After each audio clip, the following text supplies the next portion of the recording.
ಯವ್ವಾ ಎಡ್ ಚಲೋ ಕಾಣಿಸ್ಲತ್ತ ಒಳಗೆ ಇಂಥವ್ರು ಹುಡಿಬೇಕಾದ್ರೂ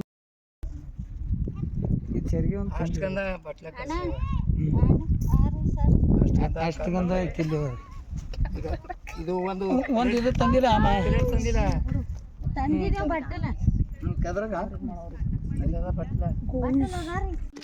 ನೋಡೋಣ ಹೇಗಾಯ್ತು ತೋರಿಸು ಕೊಡೋಲ್ಲ ಪ್ಲೇಟ್ ಎರಡು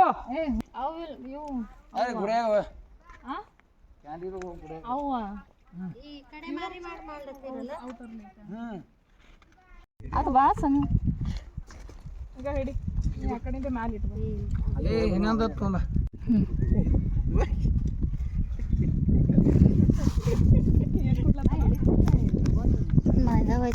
ಇರ್ಲಕ್ಕ ಹಾಕು ಅದೇ ಚಾರ್ಜ್ ಇರ್ತೇವೆ ಮತ್ತು ಹೋಗಲಕ್ಕ ಅದಕ್ಕೆ ಎಷ್ಟು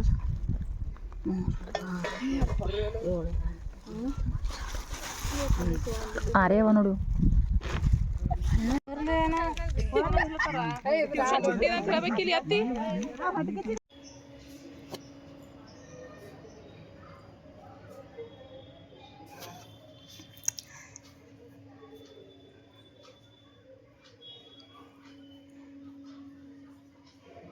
ಹಾಯ್ ಎಲ್ರಿಗೂ ನಮಸ್ಕಾರ. ನನ್ನ ಚಾನಲ್ಗೆ ಸ್ವಾಗತ. Welcome back to my YouTube channel Ambika blogs. I hope ಎಲ್ಲರೂ ಆರಾಮಾಗಿದ್ದೀರಂತ ಅನ್ಕೋತೀನಿ. ನಾವು ಕೂಡ ಆರಾಮಾಗಿದ್ದೀವಿ. ಯಾರು ನನ್ನ ಚಾನಲ್ನ ಸಬ್ಸ್ಕ್ರೈಬ್ ಮಾಡೋದೇನೆ ಹಾಗೆ ವಿಡಿಯೋ ನೋಡ್ಲತ್ತೀರಿ ಅವರೆಲ್ಲರೂ ಪ್ಲೀಸ್ ಒಂದು ಸಬ್ಸ್ಕ್ರೈಬ್ ಮಾಡಿ ನೋಡಿ ಅಂತ ಹೇಳ್ತಾ ಇವತ್ತಿನ ಬ್ಲಾಗ್ ಬಂದು ಸ್ಪೆಷಲ್ ಆಗಿರ್ತದೆ. ಹಿಂದಿನ ಬ್ಲಾಗ್ ಎಲ್ಲರೂ ನೋಡಿದ್ದೀರಿ ಏನೆಲ್ಲ ಮಾಡಿದ್ದೀವಿ ಅಂತಂದು ಸ್ಟೆಪ್ ಬೈ ಸ್ಟೆಪ್ ನಿಮ್ಗೆ ಹೇಳಿ ತೋರಿಸಿದ್ದೀನಿ. ಆದರೆ ನಂಗೆ ಹೇಳೋಕ್ಕಾಗಿಲ್ಲ. ಈಗ ಈ ವಿಡಿಯೋದಲ್ಲಿ ಹೇಳ್ತೀನಿ. ಸ್ವಲ್ಪ ಟೈಮ್ ಇದು ಆಗಲಿಲ್ಲ ಹೇಳಬೇಕಂತ. ಇವತ್ತು ನಮ್ಮ ತವ್ರ ಮನೆಯ ಸಂಪ್ರದಾಯದಂತೆ ಬಾವಿ ಶಾಂತಿ ಮಾಡ್ತಾ ಇದ್ದೀವಿ. ಈ ವಿಡಿಯೋದಲ್ಲಿ ಸಂಪೂರ್ಣ ವಿಧಾನವನ್ನು ಏನು ಮಾಡ್ಲತ್ತೀನಿ ಸ್ಟೆಪ್ ಬೈ ಸ್ಟೆಪ್ ತೋರಿಸ್ತಾ ಇದ್ದೀನಿ ನೋಡಿ. ಮೊದಲು ಬಾವಿ ಎಲ್ಲ ಏನು ಮಾಡಿದರು ಸ್ವಚ್ಛವಾಗಿ ಮಾಡಿದ್ಮೇಲೆ ಅದು ಎಲ್ಲ ತೆಗೆದು ನಮ್ಮ ತಮ್ಮ ಏನು ಮಾಡಿದ್ನು ಫುಲ್ ರಂಗೋಲಿ ಅದು ಹಾಕಿ ಡೆಕೋರೇಷನ್ ಎಲ್ಲ ಮಾಡಿದ್ನು. ಅಲ್ಲಿ ಒಂದು ಸ್ವಲ್ಪ ಹಿಂದಿನ ವಿಡಿಯೋದಲ್ಲಿ ನೋಡಿರ್ಬೇಕು ನೀವು.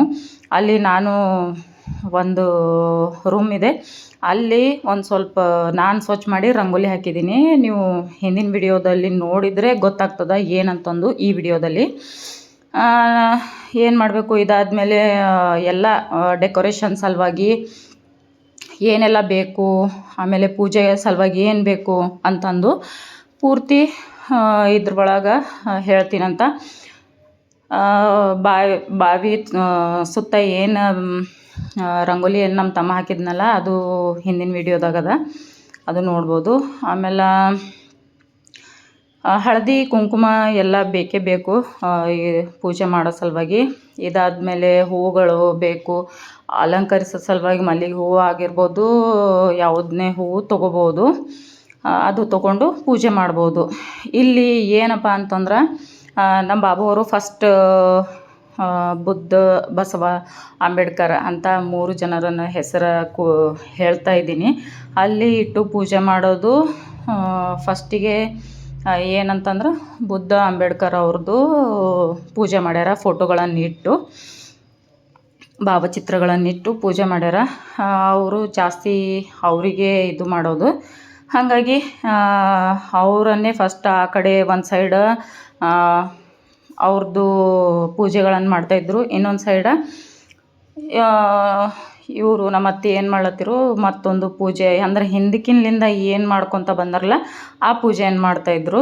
ಹೀಗಾಗಿ 2 ಪೂಜೆಗಳನ್ನು ಕೂಡ ಹಾಗೆ ಮಾಡ್ಲತ್ತಾರ. ಈಗ ಪೂಜೆಗಾಗಿ ಏನೇ ವೀಳ್ಯದೆಲೆ ಮತ್ತು ಅಡಿಕೆ ಇಡ್ತೀವಿ. ಅದಕ್ಕೆ ಜೊತೆಗೆ ಅಕ್ಷತೆ ಕೂಡ ಹಾಕ್ಬೋದು. ಹಳದಿ ಕುಂಕುಮ ಸ್ವಲ್ಪ ಹಾಕಿ ದೇವರಿಗೆ ಅಂದರೆ ಗಂಗೆ ಪೂಜೆಯನ್ನು ಮಾಡಬೇಕು ಅಂತ. ಇದಾದಮೇಲೆ ಏನು ದೇವ್ರಿಗೂ ಹಣ್ಣುಗಳನ್ನೂ ಇಡ್ಬೋದು. ಈ ಕಡೆ ಅಂಬೇಡ್ಕರ್ ಅವ್ರ ಕಡೆಗೂ ಹಣ್ಣುಗಳನ್ನು ಇಟ್ಟಿದ್ರು. ನೈವೇದ್ಯ ಸಲುವಾಗಿ ಎಲ್ಲ ಏನು ಮಾಡಿದ್ರು, ಮೊದಲೇ ಅಡುಗೆ ಮಾಡಿದ್ದನ್ನು ತೋರಿಸಿದ್ದೀನಿ ಮೊದಲ ವೀಡಿಯೋಲಿ ಏನೇನು ಮಾಡಿದ್ರು ಅಂತಂದು. ಹುಗ್ಗಿ ಮತ್ತು ಹೋಳಿಗೆನೂ ಮಾಡಿಸಿದ್ರು, ಮತ್ತು ಅನ್ನ ಸಾಂಬಾರು ಇವೆಲ್ಲ ಇದ್ದಿತ್ತು. ಆಮೇಲೆ ಏನು ಮಾಡಬೇಕು ಅಂತಂದು ಅಂಥದ್ರಲ್ಲಿ ಬಿಸಿಲು ಜಾಸ್ತಿ ಇದ್ದಿತ್ತು. ಎಲ್ಲರೂ ಒಂದು ಸ್ವಲ್ಪ ಬಿಸಿಲಿಗೆ ಪೂರ್ತಿ ಹೈರಾಣ ಅನ್ಸ್ಲತ್ತಿತ್ತು.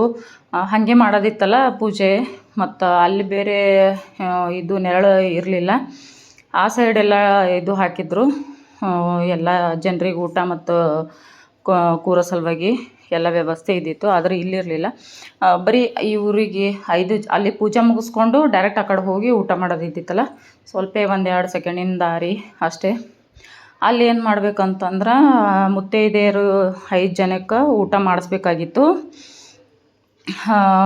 ಮಾಡಿಸಿ ಆಮೇಲೆ ನಾವು ಊಟ ಮಾಡಬೇಕಾಗಿತ್ತು. ಫಸ್ಟ್ ಮುತ್ತೈದೆಯರು ಊಟ ಆದಮೇಲೆ ನೆಕ್ಸ್ಟ್ ಮನೆಗೆಲ್ಲ ಊಟ ಮಾಡೋದಿತ್ತು.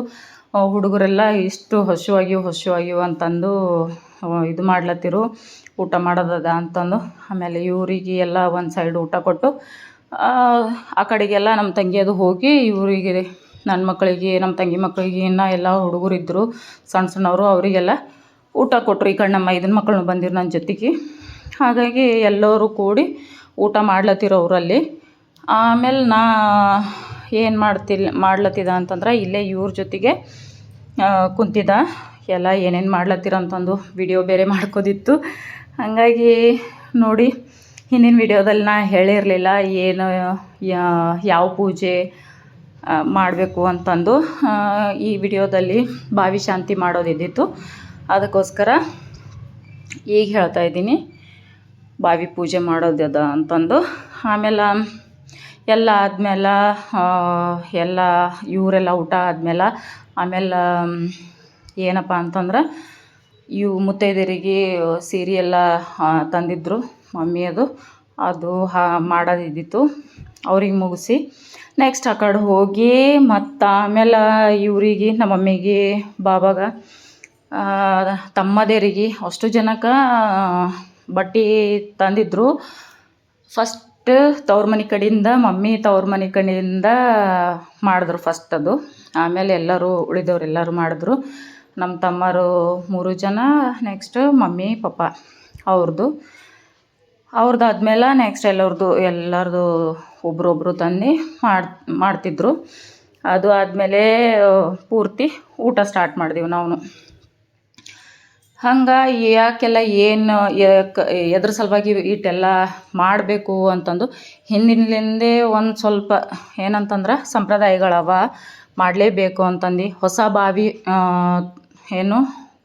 ತೋಡಿಸಿದ್ಮೇಲೆ, ಅಂದ್ರೆ ಹೊಸ ಬಾವಿ ಹೊಡೆಸಿದ್ಮೇಲೆ ಏನು ಮಾಡಬೇಕು ಅಂತಂದ್ರೆ ಪೂಜೆ ಮಾಡಬೇಕು ಅಂತಿರ್ತದೆ. ಅವರು ಪೂಜೆ ಮಾಡೋ ತನಕ ಮನೆಯ ಯಜಮಾನ್ರು ಏನಿರ್ತಾರಲ್ಲ ಅವರು ಅದ್ರ ಒಳಗಿನ ನೀರು ಕುಡಿಬಾರ್ದು ಅಂತಿರ್ತದೆ. ಈಗ ಫಸ್ಟಿಗೆ ನಾವು ಮನೆಯಲ್ಲೇ ಬೋರ್ವೆಲ್ ಹಾಕ್ತೀವಲ್ಲ, ಬೋರ್ವೆಲ್ ಹಾಕಿದಾಗೂ ಮನೆ ಯಜಮಾನ್ರು ನೀರು ಕುಡಿಬಾರ್ದು ಅಂತ ಇರ್ತದೆ. ಹಾಗೆ ಬಾವಿ ತೊಡೆದ ಮೇಲೂ ಮನೆ ಯಜಮಾನ್ರು ನೀರು ಕುಡಿಬಾರ್ದು ಅಂದ್ರೆ ನಮ್ಮ ಮಮ್ಮಿ ಬಾಬಾ ಅವರು ಕುಡಿಬಾರ್ದು ಅಂತಿರ್ತದೆ. ಎಲ್ಲ ಶಾಂತಿ ಆದಮೇಲೆ ಆಮೇಲೆ ಈಗ ಹೆಂಗೆ ಬೋರ್ವೆಲ್ ಹಾಕ್ತೀವಲ್ಲ ಅದೇ ಥರ ಅದು ಪೂಜೆ ಮಾಡೋದಿರ್ತದೆ. ಆಮೇಲೆ ಬಾವಿ ಒಳಗೆ ಅವೆಲ್ಲ ಏನೇನು ಬಿಡಬೇಕು, ಏನು ಮಾಡಬೇಕು ಅಂತ ಅವ್ರಿಗೆ ಗೊತ್ತಿರ್ತದೆ, ಖರೆ ನಮಗೆ ಗೊತ್ತಿರಲ್ಲ.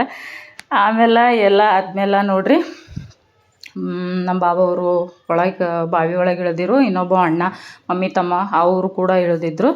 ನಮಗಿಷ್ಟು ಭಯ ಆಗ್ಲತ್ತಿತ್ತು, ಕೇಳಬಾರ್ದು ಅಷ್ಟು ಆಗ್ಲತ್ತಿತ್ತು. ಎಲ್ಲ ವಿಡಿಯೋದಾಗ ಹಾಕಿರ್ತೀನಿ ನೋಡಿರಿ, ನೀವು ಕೂಡ ಎಂಜಾಯ್ ಮಾಡಿದಿರಿ ಅಂತ ಹಿಂದಿನ ವಿಡಿಯೋದಲ್ಲಿ ಅನ್ಕೋತೀನಿ. ಇಲ್ಲಿ ಎಲ್ಲರೂ ಕೂಡಿ ಬಾವಿಯನ್ನು ನಮಸ್ಕಾರ ಮಾಡಿದ್ವಿ. ಬಾವಿ ಪೂಜೆ ಮುಗಿದ್ಮೇಲೆ ಇದು ನಮ್ಮ ಮನೆಯ, ಅಂದ್ರೆ ತವ್ರ ಮನೆ ಎಲ್ಲ ಸಂಪ್ರದಾಯದಂತೆ ಮಾಡಿದ ವಿಧಾನ. ನಿಮ್ಮ ಮನೆಯಲ್ಲಿ ಸಂಪ್ರದಾಯ ಬೇರೆ ಇರಬಹುದು, ಎಲ್ಲವನ್ನು ಅನುಸರಿಸ್ಕೊಂಡು ಹೋಗಬೇಕಾಗ್ತದೆ. ಒಂದು ತಪ್ಪಾಗ್ತದೆ, ಒಂದು ಸರಿ ಇರ್ತದೆ. ಒಬ್ಬೊಬ್ಬರು ಒಂದೊಂದು ಹೇಳೋದ್ರಿಂದ ಬಾವಿ ಶಾಂತಿ ಸಾಮಾನ್ಯವಾಗಿ ಹೊಸ ಬಾವಿ ತೋಡಿದಾಗ ಹೇಳೋದಲ್ಲ, ಆವಾಗ ಪೂಜೆ ಮಾಡೋದಿರ್ತದೆ ಅಂತಂದು. ನೆಕ್ಸ್ಟ್ ಬಂದು ಈ ವಿಡಿಯೋ ನಿಮಗೆ